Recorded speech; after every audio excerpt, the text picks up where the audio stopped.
আজকের দিন নিয়ে প্রায় ৩ দিন থেকেছি মিরিক পর্বতমালায়। তো খুবই অপূর্ব সুন্দর দৃশ্য, মেঘালয় শিথিল দৃশ্য, খুবই মনমুগ্ধকর। তো আমি বাংলাদেশ থেকে এসেছি, আমার খুবই ভালো লেগেছে মিরিক, ছেড়ে যেতেও ইচ্ছা হচ্ছে না। এখানকার যে পরিবেশ এবং এখানকার যে মানুষগুলো খুবই সভ্য। তবে সভ্য বলতে আমাদের ধর্মের দিকে এখানে লক্ষ্য করতেছি না, এখানে চলাফেরা মানুষের আচার ব্যবহারের দিকে লক্ষ্য করা আর কি, সে অনুযায়ী সভ্য বলা, তাছাড়া অন্য কিছু নয়। তো বিশাল এক পর্বতমালা, পাহাড়ে ঘেরা, আর এখানকার যে ঘর বাড়ি রয়েছে এগুলি সব পাহাড়ের উপরেই। তো ঘর বাড়িগুলো খুবই সুন্দর ডিজাইন বা সিস্টেমে করা। তো আপনারা যারা বাংলাদেশ থেকে আসবেন, আমি ফার্স্টে আপনাদেরকে লোকেশনটা বলে দেই বা সিস্টেমটা বলে দিই কিভাবে আসবেন।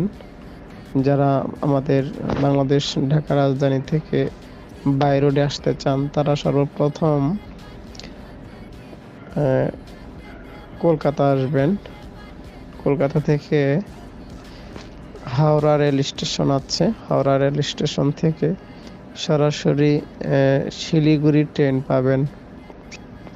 তো শিলিগুড়ি ট্রেনে চড়ে আপনারা সরাসরি কলকাতা টু হাওড়া টু শিলিগুড়ি এসে শিলিগুড়ি নামার পরে এখান থেকে মিরিক পর্বত আপনার রয়েছে, যেটা বাংলাদেশে লেগুনা বলে, দেশে পিক আপের মতো গাড়ি রয়েছে। এগুলিতে আপনার 150 বা 200 100, আমার কাছ থেকে 100 নিয়েছে।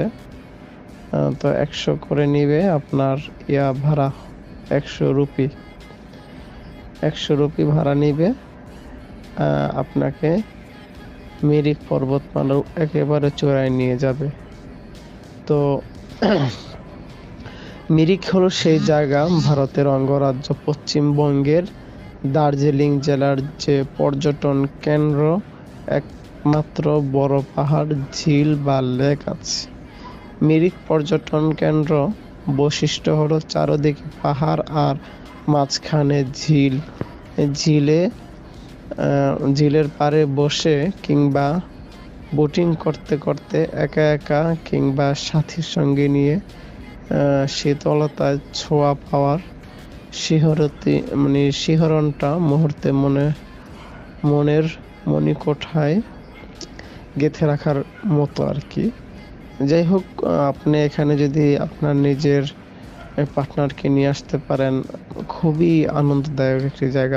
কি বলবো, আপনারা যদি হাজারো টেনশন থাকে, মন শিথিল হয়ে যাবে।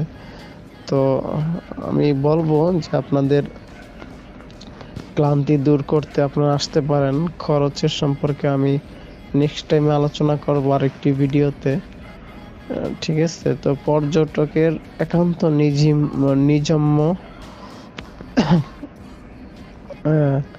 ব্যাপার, যারা সঙ্গী নিয়ে আসবেন বা একা আসবেন বা ফ্রেন্ড সার্কেল মিলে আসবেন, যেভাবেই আসেন এই জায়গাটা খুবই খুবই আনন্দদায়ক হবে, ঠিক আছে? একসঙ্গে এত কিছু পাওয়া যায় বলেই মিরিক পাহাড় ভ্রমণকারীদের কাছে স্বর্ণ রাজ্য হয়ে উঠেছে। এখানে আপনি সব ধরনের সংস্কৃতি পাবেন, সভ্য অসভ্য বোঝাচ্ছি না, আবার সব ধরনের। তো এই যে গাড়ি দিয়ে যে আমি যখন উঠছি, আমি তো ভাবছি যে তেমন বড় একটা পাহাড় হবে না, কারণ এটা আমার ফার্স্ট, আমার জীবনে এত বড় পর্বত চূড়ায় ওঠা আর কি। তো গাড়িটা দীর্ঘ টাইম চলেছে, চলতে চলতে অনেকক্ষণ পরে উপরে উঠছি। এতটা খারাপ সরু রাস্তা, যা আপনারা খুবই আতঙ্কিত বা ভয়ে থাকবেন। তো পশ্চিমবঙ্গের দার্জিলিং পাহাড়ের সবচেয়ে জনবহুল পর্যটন কেন্দ্রগুলোর অন্যতম হলো এই মিরিক লেক। পাহাড়, বন, বীথি আর ঝিল, এই তিনের সঙ্গেই মিরিক হয়ে উঠেছে জমজমাট পর্যটন কেন্দ্র। মিরিক কথাটি এসেছে মির ইক থেকে এসেছে, এর অর্থ আগুনে পুড়ে যাওয়া স্থান, যা আর কি এখানকার যারা স্থানীয় তাদের কাছ থেকে জেনেছি এই বিষয়টা আর কি। পাহাড় ঘোরা ক্লান্তি কাটানো, পাহাড়ে ঘোরা এবং আপনাদের ক্লান্তি কাটানোর জন্য অজম্য ক্যাফ, রেস্তোরাঁ আর হস্তশিল্প, স্মৃতি সম্পদ বা কেনাকাটার দোকানের অভাব নেই। আবার যাতায়াতের পথে পড়বে নেপাল সীমান্ত, পশুপতি বাজার, যেখানে সবই হাতের কাছে পাওয়া যাবে। আপনি দার্জিলিং মিরিক পাহাড় থেকে আপনি নেপালের সীমান্ত বা ওই পাশে নেপাল দেখা যায়।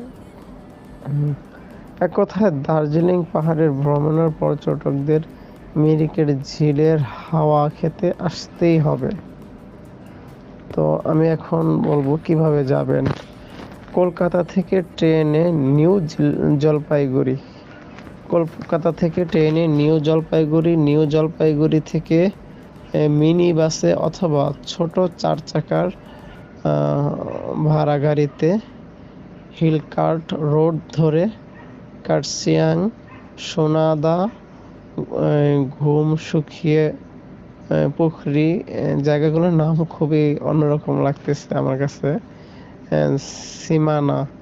সীমানা ভারত নেপাল সীমান্ত হয়ে মিরিক। তো কলকাতা থেকে দিন রাত সাধারণত বাতানুকূল বাসে শিলিগুড়ি থেকে সুকনা হয়ে মিনি বাস অথবা 4 চাকার ভাড়া গাড়িতে সরাসরি মিরিক। তো আমি এখানে কিভাবে এসেছি, আমি এখানে এসেছি ট্রেনে। কলকাতা থেকে নিজের গাড়িতে 38 নম্বর জাতীয় সড়ক ধরে শিলিগুড়ির সুকনা হয়ে সরাসরি মিরিক, আনুমানিক 700 কিলোমিটার পথ। তো এটা আমি নিজে গাড়ি দিয়ে যাইনি, আমি ট্রেনে গিয়েছি। তো আমি ট্রেনের বিষয়টাই বলি। আপনার 120 রুপি ভাড়া নেবে কলকাতা থেকে শিলিগুড়ি। টোটালি মিরিক আপনি 300 রুপি হলে পৌঁছাতে যেতে পারবেন। তো একেবারেই সীমিত খরচ। আমি হোটেল যাত্রাটা পরে শেয়ার করব, হোটেলে কিভাবে ছিলাম, কত টাকা খরচ হয়েছে, তারপরে কিভাবে আমরা সহজে পৌঁছে যাব, এই নিয়ে বিস্তারিত আমি আরো আলোচনা করব। তো মিরিকের সৌন্দর্য আপনারা না আসলে বুঝবেন না। বন্ধুরা, যারা আমার এই ট্রাভেল চ্যানেলে নতুন রয়েছেন, আমার চ্যানেলটিকে like, comment, share and subscribe করে দিবেন। সবাই ভালো থাকবেন, সবার জন্য দোয়া এবং ভালোবাসা।